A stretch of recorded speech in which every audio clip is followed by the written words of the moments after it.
وبعد ما قريت الحكايات اللي طلعت مش من زمن فات، لقيت في كل حكاية كنز. دوروا معايا على الكنز.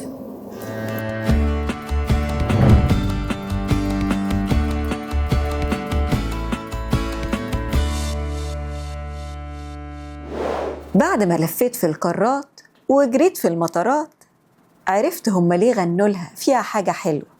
ده طلع كل حاجة في بلدي حلوة، حتى الأغنية في بلدي وصلت للعالمية.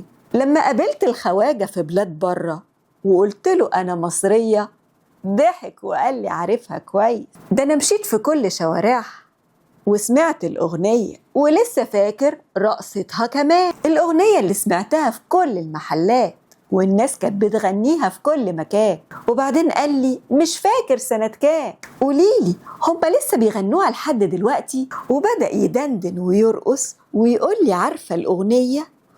ولما معرفتش الأغنية قال لي يبقى أنت مش مصرية. قلت له لا، ده أنا مصرية جدا. وبدأ يدندن بكلمات الأغنية وطبعا عرفتها، وطلب مني أترجم له كلمات الأغنية.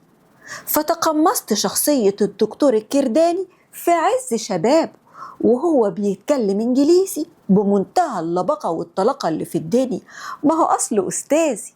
وبدأت أترجم الأغنية وجيت عند كلمة لولا لولا، ما عرفتش أترجمها، بس عاشت الأغنية. وألف سلام وتحية لكل صناع الأغنية اللي وصلت للعالمية.